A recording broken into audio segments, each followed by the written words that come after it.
Bem-vindos a mais uma edição do programa Relações Internacionais em Pauta. Esse é um programa do Instituto de Pesquisa em Relações Internacionais, IPRE, da Fundação Alexandre de Gusmão. E hoje eu tenho a grande alegria e honra de receber o ministro Paulo Roberto de Almeida, certamente um dos diplomatas mais conhecidos da comunidade epistêmica de Relações Internacionais. Paulo, obrigadíssimo pela gentileza da sua presença. Todos conhecemos o ministro Paulo. Paulo entrou na carreira diplomática em 77, foi segundo lugar do concurso, é professor do Instituto Rio Branco, professor da Universidade de Brasília, professor do doutorado do UniCeub, doutor em Ciências Sociais, autor de vários livros sobre relações internacionais, história diplomática do Brasil, integração regional. E justamente, Paulo, eu queria mencionar um livro como mais ou menos base da nossa conversa aqui.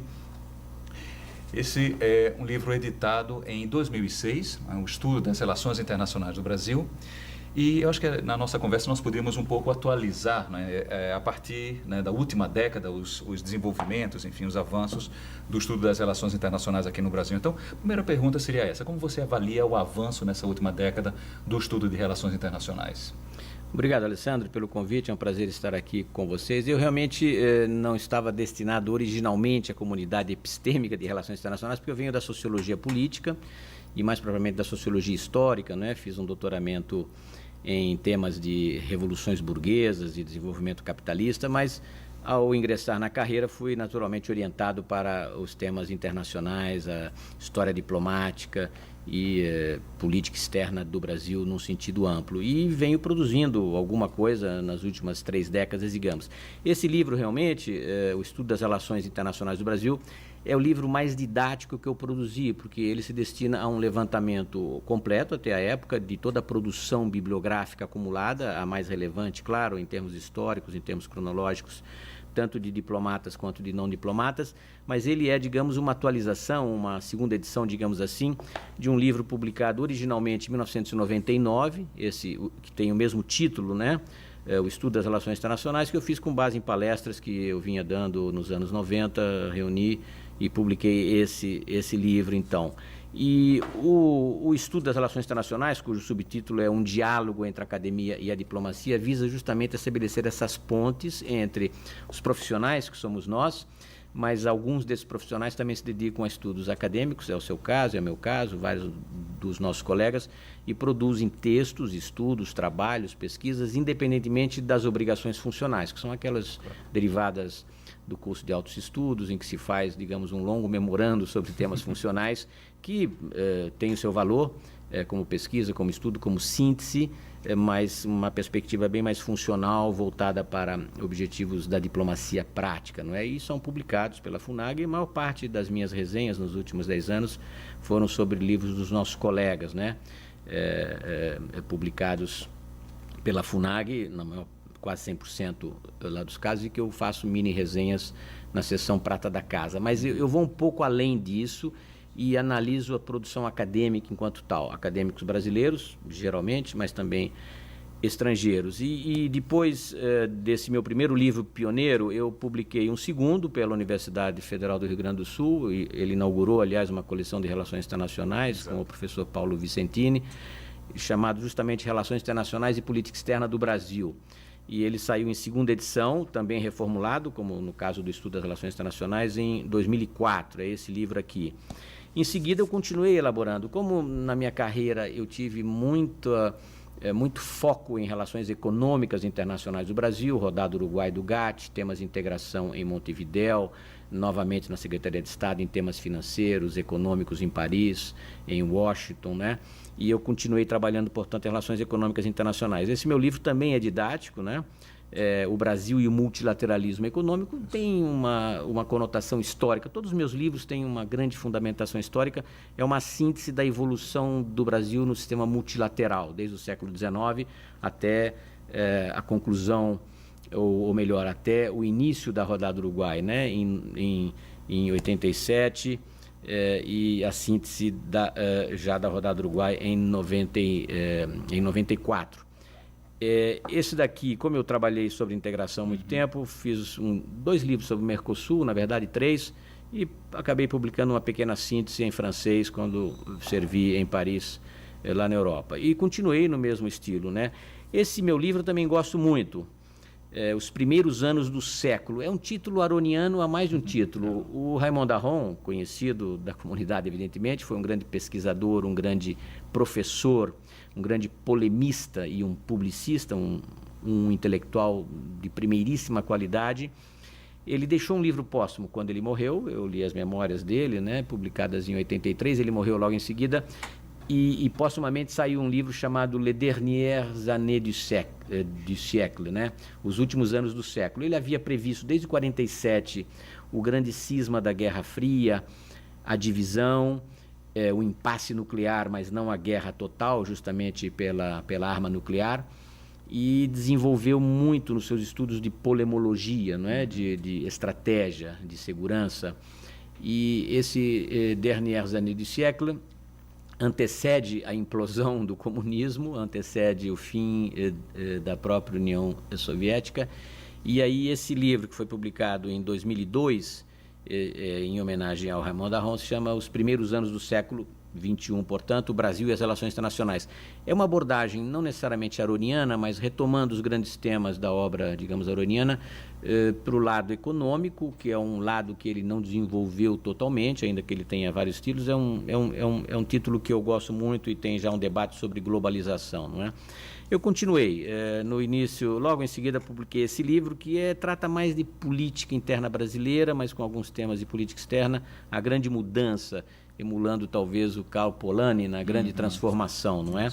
Agora, o meu grande livro de pesquisa, e esse eu gosto muito, é pesquisa histórica, não é mais debate de atualidade, é esse, né? Formação da diplomacia econômica. O conceito de formação, making of, faz menção a grandes sínteses de grandes períodos. Tivemos vários, formação da economia brasileira, Celso Furtado, formação da literatura brasileira, Antônio Cândido, The Making of, The Building, etc. Esse é um livro de pesquisa que tem uma origem curiosa. Eu estava na Rodada Uruguai, em Genebra, tentando compreender os fundamentos das posições brasileiras em política comercial, portanto, no final dos anos 90, início dos anos 2000, e o que ocorreu foi que, ao tentar entrevistar colegas, muitos foram arredios, muitos foram relutantes em conceder entrevistas, claro, porque a rodada estava se desenvolvendo e havia temas sensíveis de posição. Então eu abandonei a atualidade e fui para o passado. Como os mortos não reclamam, não é? Porque eles já estão mortos, eu pesquisei todos os relatórios da diplomacia brasileira do século XIX e fiz esse livro que cobre a nossa diplomacia econômica no século XIX, ou seja, comércio, finanças, investimento, mão de obra, etc. Continuei trabalhando, aqui é um livro mais de polêmica, Globalizando, não é?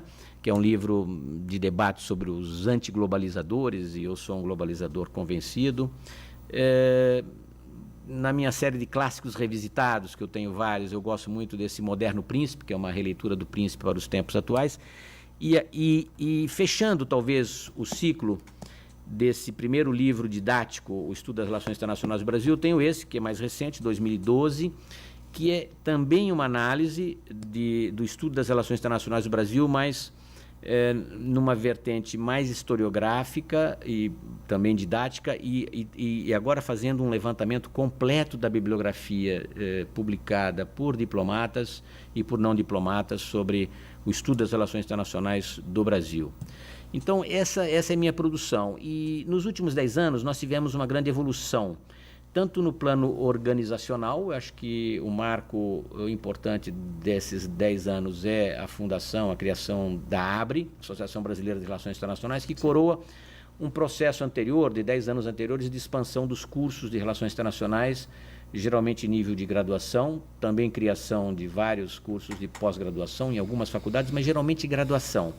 Então, essa expansão permitiu que se consolidasse uma comunidade, como você diz, e é a partir da ABRE que os estudos se profissionalizam, que se fazem conclaves anuais, os próprios estudantes se organizam na INERE e FENERE, mas a ABRE é o grande projeto de construção de uma comunidade mais organizada. E, junto dela, as revistas, os veículos, né? Eu sou editor adjunto da Revista Brasileira de Política Internacional, o mais antigo journal, como se diz, da área.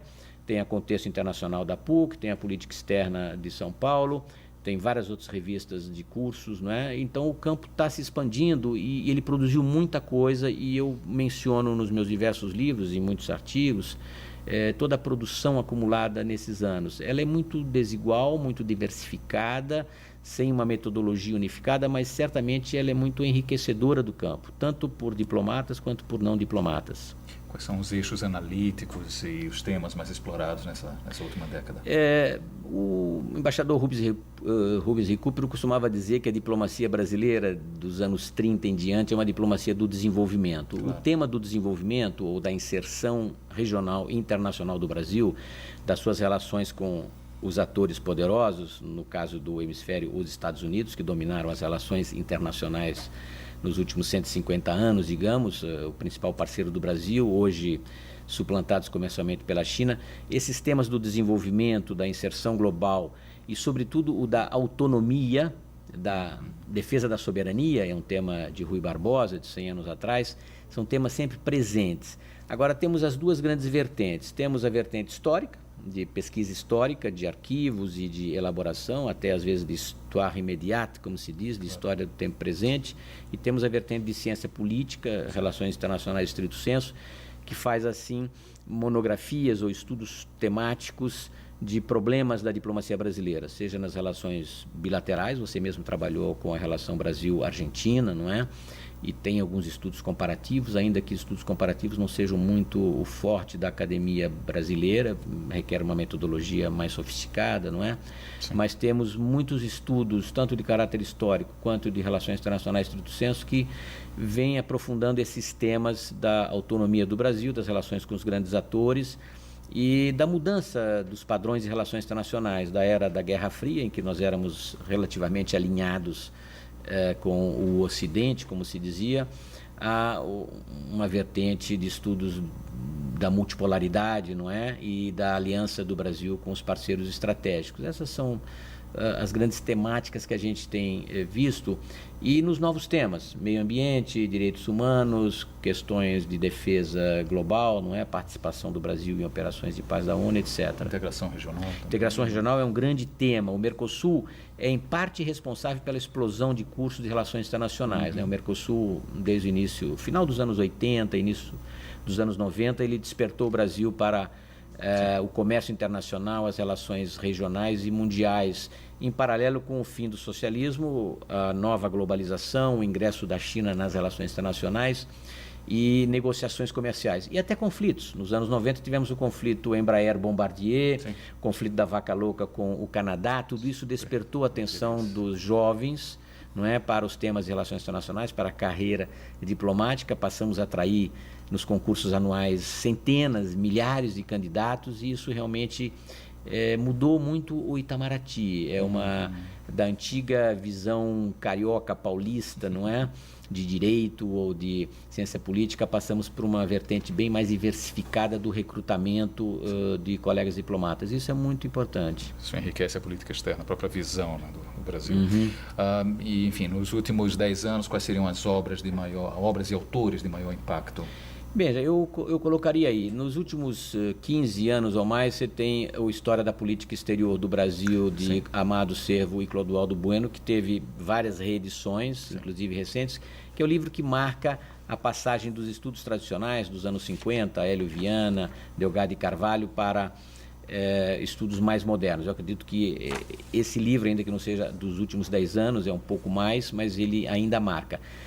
Nos últimos 10 anos, além do meu livro, que não teve grande repercussão, porque eu muitas vezes estou fora do Brasil quando os livros são lançados, no mesmo ano teve aqueles 2 volumes dirigidos pelo Antônio Carlos Lessa e Henrique Altemani, Relações Internacionais do Brasil, Temas e Agendas, que é uma compêndio, é uma compilação de estudos setoriais por acadêmicos, diga-se de passagem. É um livro importante, mas eu, como diplomata, faço, evidentemente, alguns registros discordantes quanto metodologia ou quanto abordagens, por estar dentro da carreira e por conhecer, digamos, a agenda concreta do Brasil, né? Seja em temas regionais, seja em temas multilaterais, em temas econômicos, mas é um livro realmente importante.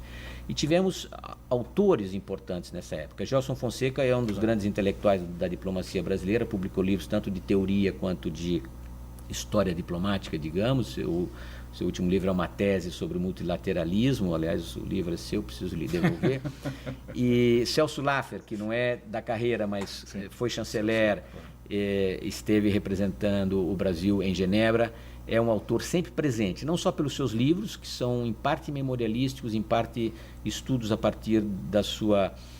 do seu perfil como representante do Brasil e como chanceler no tratamento lá da agenda, e muitos artigos de imprensa sempre presente. Temos muitos outros diplomatas, autores, o Luiz Felipe Seixas Correia, que produz muito, Rubens Recupero, o Samuel Pinheiro Guimarães, que já esteve aqui, o embaixador Rubens Barbosa publicou alguma coisa em integração, as suas memórias de Washington, digamos assim. Também um grande articulista presente na imprensa mensalmente, desde 10 anos, digamos.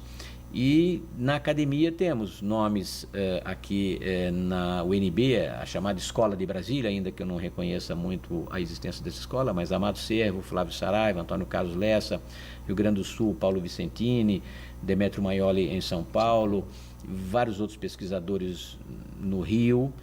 A PUC do Rio é um celeiro de estudos muito interessantes e muito refinados metodologicamente, Minas Gerais e algumas outras faculdades, não é? Mesmo pelo interior. Eu acredito que nós temos um bom manancial de autores e hoje começamos a publicar em inglês, o que potencializa a nossa audiência. A Revista Brasileira de Política Internacional, ela está inteiramente em inglês agora e em formato digital também, o que permite ampliar enormemente a sua audiência. A Contexto Internacional também começa a publicar preferencialmente em inglês e eu acredito que é a passagem para a globalização da nossa comunidade, não é? Nós antes líamos autores estrangeiros, houve um processo de substituição de importações, digamos assim, na produção, até lá no pensamento, alguns conceitos adaptados, como soft power e outros, mas agora a gente já passou essa fase de substituição de importações, agora é a fase da globalização da nossa produção. Vários desses autores que você mencionou participaram de um projeto aqui da FUNAG, Pensamento Diplomático Brasileiro, né? Inclusive a nota metodológica são 3 volumes até, enfim, da independência até 64, nota metodológica sua, acho que também é uma contribuição importante para, enfim, a compreensão, né, da história do pensamento diplomático. Em termos comparativos, né, Brasil, Europa, Brasil, Estados Unidos, será que o avanço, né, da pesquisa em relações internacionais, do conhecimento, da produção própria, já permite discernir alguma contribuição específica brasileira para o estudo das relações internacionais? Eu acredito que não. Ainda é muito cedo para falar de uma perspectiva brasileira. Mesmo essa obra que você menciona, que aliás resulta de um projeto meu, que originalmente se chamava Pensamento Brasileiro em Política Internacional e não Pensamento Diplomático Brasileiro. Eu tenho algumas dúvidas quanto à existência. Existem diplomatas com pensamento, sem dúvida nenhuma, mas não diplomatas também, que colaboraram na construção intelectual, digamos assim, do universo conceitual das nossas relações exteriores, entre eles o Rui Barbosa, o Rio Branco, evidentemente, Santiago Dantas, Roberto Campos, não é? Vários autores, seja no passado distante, seja mais modernamente, nós temos alguns autores, mas são poucos. Alguns são intelectuais, alguns tribunos, outros diplomatas, profissionais ou temporários, mas mesmo esses 3 volumes do Pensamento Diplomático Brasileiro, que eu propus e fiz uma introdução metodológica, evidentemente, eu considerando todos os capítulos, eu noto muita desigualdade metodológica, muita não homogeneidade de estilos, não é? Eu acredito que ainda falta muito para construirmos um pensamento diplomático ou mesmo uma digamos, uniformidade metodológica no tratamento das relações internacionais do Brasil. Estamos muito aquém do que existe na Europa e nos Estados Unidos. Não que eles tenham unidade metodológica, mas eles têm diferentes vertentes de pensamento e muita gente trabalhando em cada vertente, histórica, ciência política, comparatismo, e aí você tem uma produção extremamente rica. O Brasil ainda precisa evoluir muito para chegar num estágio comparável, inclusive ao de vizinhos aqui. O Chile tem um uma produção relevante, mesmo assim a Argentina, o Peru, o México, não é? Nós estamos, como eu disse, numa fase de... Já deixamos de engatinhar, fizemos uma substituição de importação, mas ainda temos muito a produzir para densificar essa nossa área. Uhum. Ainda a respeito da produção de conhecimento, e aí focando especificamente a pós-graduação, mestrado e doutorado, o IPRE faz periodicamente um mapeamento das teses e dissertações produzidas pelo Brasil. Ótimo trabalho. E o último levantamento trouxe algumas conclusões interessantes. 49% da produção de teses e dissertações é feita aqui no Centro-Oeste, sobretudo Brasília, claro. Quase metade, portanto, do que das teses e dissertações são produzidas aqui na região, 40% na região Sudeste. Você vê realmente o desnível. Exato. E, curiosamente, a região Sul, que foi uma das primeiras, como você mencionou bem, né, por força da integração, né, Santa Maria, a URGS, etc., foi nos anos, sobretudo, 90, houve um crescimento, uma expansão muito grande que depois foi ultrapassada, né, pelo Sudeste e pelo Centro-Oeste. Outros dados interessantes, a questão de gênero, né? Normalmente o público feminino é o que mais está presente na graduação em relações internacionais, mas na pós-graduação há uma inversão, ou seja, majoritariamente masculino. 55% dos homens são autores de teses, né, de dissertações de mestrado, 55%, e 45% mulheres. E no doutorado, o hiato é ainda maior. 64% das teses de doutorado são escritas por homens e 36% por mulheres. E apenas, ainda para mencionar esse último retrato, não é, muito recente, em mestrado e doutorado, a Universidade de Brasília é a que produz maior número, né, de trabalhos. Em mestrado, o segundo lugar está PUC-Rio e o terceiro USP. USP recente, já ocupando uma posição importante. O ERJ, o Programa Santiago Dantas, vem logo em seguida. Isso no mestrado. E no doutorado, depois da UNB, a USP já é o segundo lugar, Unicamp, terceiro, UPERJ e em quinto, o ERJ. Então, esse é mais ou menos o retrato das instituições. Da produção de teses e dissertações. Exato, que aponta para uma... É interessante, claro, o Brasil até os anos 50 e início dos anos 60 estava concentrado no Rio, no plano cultural, intelectual e diplomático, evidentemente. Nos anos 70 se desloca para cá e aí começa o papel da UNB e do próprio Itamaraty, não é? Porque professores do curso pioneiro de graduação em Relações Internacionais eram em grande maioria diplomatas, né, que estiveram nos cursos pioneiros da UNB nos anos 75, 80, e depois a graduação foi sendo construída. Há essa osmose, eu não diria osmose, mas uma interação muito fácil entre diplomatas e acadêmicos em Brasília, por questões muito naturais de mercado, né? Aqui estão as organizações internacionais, as embaixadas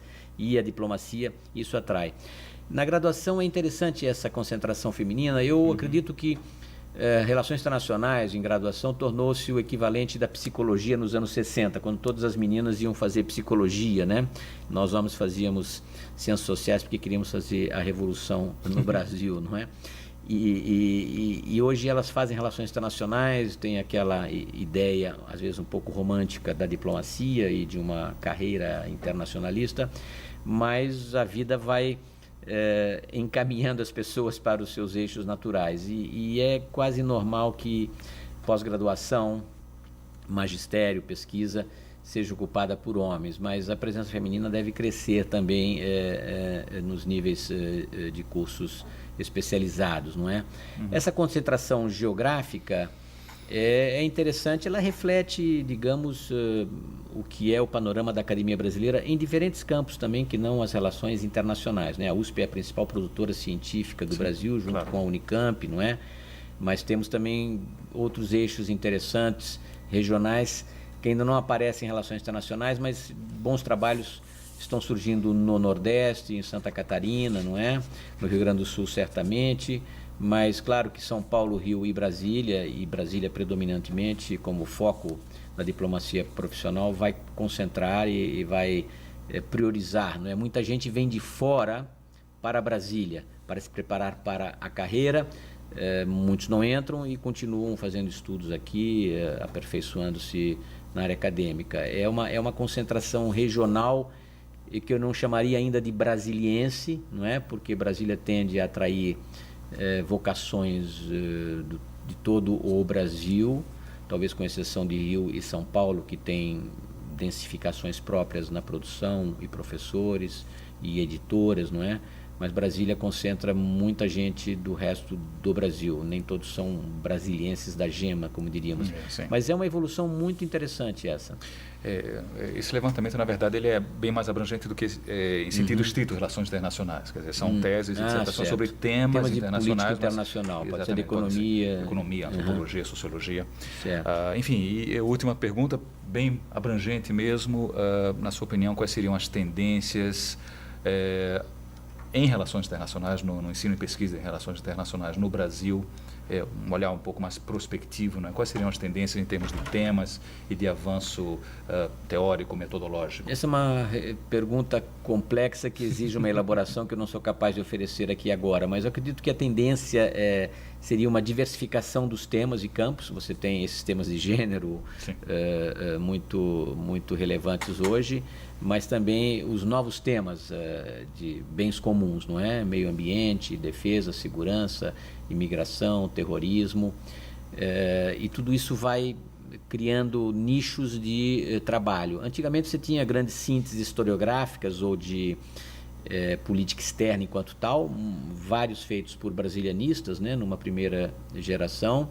Depois a produção própria brasileira, alguns grandes nomes se destacaram, são professores, já estamos passando por uma segunda ou talvez terceira geração de professores e pesquisadores, e eu não consigo ver agora uma tendência muito clara em torno de algum tema. A diplomacia do desenvolvimento segue sendo um tema prioritário para o Brasil, mas ela também se diversifica, não é só comércio, não é?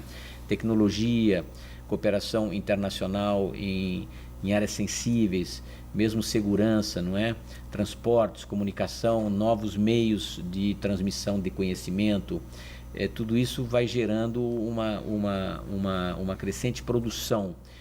Acredito que a gente precisa fazer uma pesquisa fundamentada. Eu sugeriria que na próxima ABRE, se possível, houvesse um painel de balanço da produção nos últimos 10 ou 15 anos, mais em pós-graduação do que em graduação, não é? E esse balanço de produção, como eu fiz uma vez para os brasilianistas lá nos Estados Unidos, ofereceria já um mapeamento do que foi produzido, os grandes eixos, as grandes análises, as abordagens, os temas preferenciais, uma evolução disso, já a identificação de autores e obras, e a partir daí você poderia construir algumas hipóteses quanto à evolução futura no Brasil, mas eu não me arriscaria agora a dizer que ela será por determinado eixo ou outro. E no mundo é impossível dizer, né? Você tem novos atores surgindo, né? Na Ásia-Pacífico, a Índia, mesmo na América Latina, a diversidade de processos de desenvolvimento entre o pessoal globalizador da Aliança para o Pacífico e os bolivarianos vai uma grande distância, inclusive em termos de orientação de estudo. Então, eu acredito que o caminho é esse, é uma diversidade temática, metodológica, uma contínua importação de ideias, interação, redes, trabalhando em inglês, e o aprofundamento dos estudos no Brasil. Isso é inevitável. Muitas editoras universitárias têm coleções especializadas em relações internacionais, e aqui no Brasil, no Ministério, a FUNAG é a maior editora brasileira em relações internacionais, com a vantagem de oferecer gratuitamente seus livros a milhares de alunos espalhados do Oiapoque ao Chuí. Todos eles têm acesso às publicações da FUNAG. Isso é fundamental, isso é extremamente relevante. A visão de democratização mesmo do conhecimento das relações internacionais. E o banco de dados do IPRI pode ser muito útil para esse levantamento, né? Certamente. Quando você começa a trabalhar e você quer desenvolver um tema, você precisa buscar os especialistas, os professores, quem publicou, onde, o que, aonde eu tenho acesso. Então, um banco de dados como vocês estão fazendo, de teses, dissertações, autores, obras, temas, cursos, né? Lá disponíveis, é extremamente relevante. Na minha época a gente tinha que buscar enciclopédia nas bibliotecas para fazer trabalho. Hoje em dia você tem no iPhone ou no tablet ou no computador, você tem tudo isso disponível. Isso é extremamente gratificante. Excelente. Paulo, muitíssimo obrigado mais uma vez pela gentileza de seu testemunho. Foi um prazer. Estarei sempre à disposição. Muito obrigado. E a você também que nos acompanha, muito obrigado. Relações Internacionais em Pauta fica por aqui e até a próxima.